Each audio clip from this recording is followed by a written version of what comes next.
Magandang hapon po sa ating lahat. Andito naman po si Professor Tonton Contreras sa isa na namang edisyon ng Usapang Politika dito sa Facebook. Para sa mga friends ko ay siyempre live. Pero sa mga followers ko na hanggang ngayon ay nagpa-follow sa akin sa Facebook at mga subscriber ko sa YouTube ay siyempre Team Replay. Pag-usapan natin ngayon ang impeachment pa din at bago yan, marami sana kung gusto pang sabihin tungkol sa naging desisyon ng Korte Suprema, marami pang dapat himayin dun. Pero ngayong umaga ay may bagong dalawang sabay na nangyari. Una, nagsimula ng dinggin yung impeachment complaints laban sa Pangulong Marcos ng Justice Committee sa House. At nagkaroon na nga sila ng botohan ng sufficiency in form at yan ang ipapaliwanag natin. Kasi marami na nagtatanong sa akin ngayon kasi sabi nila parang nagbubunyi na daw yung mga galit-galit kay Pangulong Marcos na parang impeached na siya na parang ano ba daw yung sufficiency in form. So isa yan at yan ang ating tutukuyin ngayong hapong ito. Yung isa naman ay may nag-file ng complaint laban na ngayon binalik yung complaint na laban kay Vice President Sara Duterte, dalawa. Yung una ay final ng Makabayan Black at yung pangalawa ay yung mga civil society na kasama ni si Senator si Congresswoman siya Laila de Lima. So maraming nagtatanong, hindi ba dapat daw February 6, ba't ngayon napaaga February 2? Kasi nga, ito nga sa bagong desisyon ng Korte Suprema, lumalabas, if going to read it carefully, nung ba dapat January 14 pwede na nag-file ng complaint. Well, January 15 kasi January 14 nagtapos yung 1-year ban. Ah, ma- well, ang paliwanag diyan ay meron silang ibang mathematics sa ginamit. But in any case, nag-file na po ng dalawang complaint laban kay Vice President Sara Duterte. Kaya yung mga nagbubunyi na siya ay parang nakawala na nung dinismiss ng Korte Suprema yung unang impeachment complaint. It's just because it's a matter of not substance. Ayun ay issue ng technicality, issue ng nag-violate ng Constitution di umano at lubag na merong pangalawa at pangatlo pang mga impeachment complaint ang in-entertain. So, hindi yun ang hindi yun ang pag-uusapan natin ngayong araw na 'to. Pero yun nga, so yan. So ayan na po, dalawa na ang ating impeachment proceedings, isa sa Pangulo at isa sa Vice President. Hindi ko alam kung dapat tayong matuwa dito. Sa isang banda iniisip ko na lang at least the Constitution is working, eh. Kahit na ito ay hindi sinusunod ng marami including the Supreme Court, 'di ba? Nire-write nila, eh. Well, ganyan talaga, at least demokrasya tayo. Hindi tayo nagpapataya, nagfa-file na ng impeachment complaint, at least mabuti na 'yun kaysa mga ibang mga lugar na madugo ang nangyayaring political na bangayan ng mga tao. Well, at least that's a saving grace. Ngayon, puntahan po natin ngayon yung meeting ng House, sa impeachment complaint laban sa Pangulo at, ngayon nga ay nagdesisyon sila na sufficient in form yung una at ikalawang impeachment complaint. Yung unang complaint ay yung final nung Attorney De Jesus na inendorso ng isang kinatawan ni Sai, Representative ni Sai. At yun namang isa ay yung final ng Bayan Muna at inendorso naman ng Makabayan Black. Ano nga ba 'pag sinabing nating sufficient and form? 'Pag ang isang impeachment complaint sufficient and form, ano ba ang ibig sabihin nito? Sa pinakasimpleng paliwanag, kapag sinabi nating sufficient and form, ang ibig sabihin niya yung complaint meets the basic procedural requirements set by the Constitution. Ibig sabihin niyan, ang sufficiency in form, ang tanong lang diyan, was it properly filed? So ibig sabihin niyan, kailangan tama ang format na yung complaint ay sinunod yung prescribed structure and content requirements. Meron itong proper verification, ibig sabihin sworn ito and subscribed to by the complainant. Merong endorsement, it is endorsed by at least one member of the House. At ito ay ang respondent dito ay isang impeachable officer. So ito yung 4 na requirement para ma-meet ng isang, impeachment complaint ay tama ang porma. So tama ang format, sworn, statement ng complainant, may endorsement ng isang member, at least isang member ng House, at ang respondent ay isang impeachable official. So ayon sa pagtaya ng House of Representatives, yung first complaint at saka yung second complaint na-meet ito. Tama yung format, verify ng complainant, may endorsement, at ito ay para ang nasasakdal dito ay si Pangulong Marcos na isang impeachable official. So ano bang ibig sabihin kapag sinabi kang sufficient and form? It was properly filed. Now, ano ba yung hindi natin pwedeng sabihin kapag sufficiency in form ang pinag-uusapan? Kapag sinabing sufficient and form, hindi ibig sabihin na yung sinasabi doon ay totoo,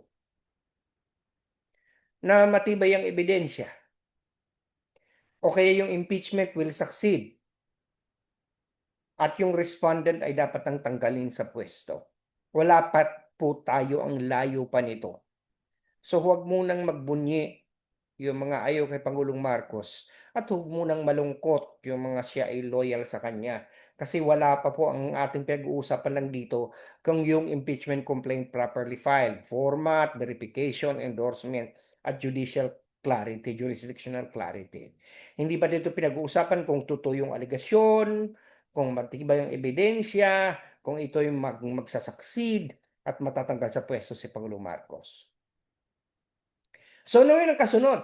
Ang kasunod ngayon ay magkakaroon na ng deliberasyon sa sufficiency in substance.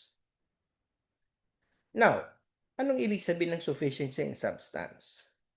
Ang House Committee on Justice, pag-uusapan na ngayon dahil nakita nila na tama ang pagka-file, ay kung yung allegations na nakalagay doon on their face, if true, ang presumption, if true, are within the constitutional defined grounds for impeachment. So titingnan nila, ito bang mga nakalista dito ay impeachable offenses. So, ito ba ay culpable violation of the Constitution, treason, bribery, betrayal of public trust, graft and corruption, other high crimes. So ito ay legal sufficiency test pa lang. It is not a factual test. Ibig sabihin niyan, hindi pa nawiweigh ang ebidensya. Dahil wala pang determination of guilt. So in determining the sufficiency of substance, ang gagawin ng Committee of Justice, titingnan yung bang mga acts na ina-allege ay concrete. Okay? Meron bang connection sa impeachable offense? And are the allegations more than policy disagreements or error of judgment? So, ang ina-allege pa dito ay baka naman ito'y pagprotesta lang sa mga ginawa but are not actually impeachable offenses. So kapag nagja-judge na ang pinag-uusapan sufficiency in substance, tinitingnan dito may ground ba? Posibleng ground ba?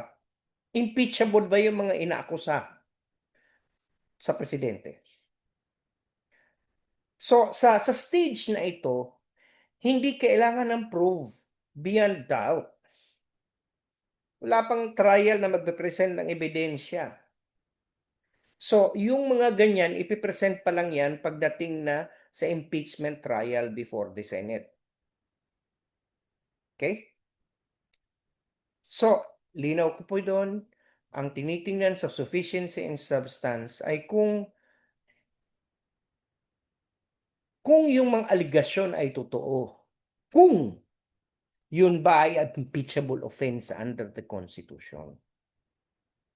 So, malinaw po yan hindi porket hindi pa naman natin alam kung magiging sufficient and substance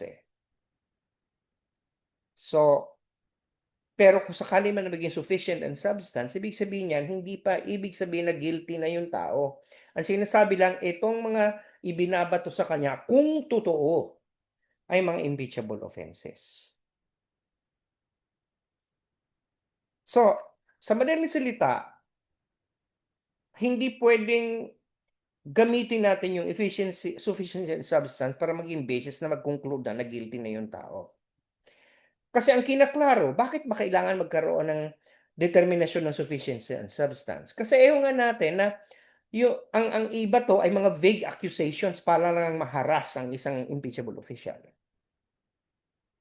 Ayaw din natin na magkaroon ng prejudgment, okey? So, yun ang malinaw dapat na pinag-uusapan dito. So, pagdating sa sufficiency in form, ang tinatanong, was it properly filed? 'Pag sinasabi sa sufficiency and substance, kung totoo, impeachable ba yung offense? Okey? At meron ba yung probable cause judge kasi titingnan impeachable, meron bang phase na pag-uusapan kung merong probable cause na may posibilidad na maging guilty yung tao. So ngayon, wala pa tayo sa stage na 'yan, okey? So wag muna tayong masyadong kung ano-ano ng, pini-prejudge na natin, malayo pa ito, sufficiency informed pa lang ito. Format pa lang pinag-uusapan dito. Verified, endorsed, at may jurisdiction ba ang court dito dahil ito'y impeachable official. Okay? So marami pa tayong pag-uusapan, yung mga usapang pulitika natin sa mga susunod na araw siguro tungkol karamihan sa impeachment process at sabi ko nga layunin ko dito ipaliwanag ang mga dapat ipaliwanag para ang mga tao hindi naguguluhan, hindi naguguluhan. Marami na nagme-message sa akin, ano ba daw 'yan, ano ba yung sufficiency informed. Kanina umaga ko na sana ito gagawin itong usapang pulitika, kailan pinagpaliban ko kasi sabi ko may mga mangyayari ngayon katulad yang hearing na 'yan. At may nakapagbulong nga sa akin na pagsabi sa'kin na mag-file nga daw ng impeachment complaint laban kay Vice President Sara Duterte. Huwag masyado tayong na-excite kasi simula pa lang ito. Sige, sana nakapagturok yung kaisipan, napulot kami mga puso at napabagong pananaw sa buhay, lalo-lalo sa usampang politikan. Dahil sabi sa akin ng Lasal, "Teach my touch heart and transform lives." At sana nakapagsilbi ako sa bayan dahil sabi sa akin ng UP Serve the People. So sa Miyerkules tayo po ay magkikita-kitang muli sa usapang politika at mag-ingat po tayo lagi ha, lagi po nating iisipin ang health is wealth and of course we have to always be very careful around us every day. O siya sige, lagi kong sinasabi, UP naming mahal, ani mula sa magandang umaga, magandang tanghali, magandang hapon, hapon sa Pilipinas, magandang gabi, nasa man kayo naroon sa mundo ngayon. Bye for now, take care.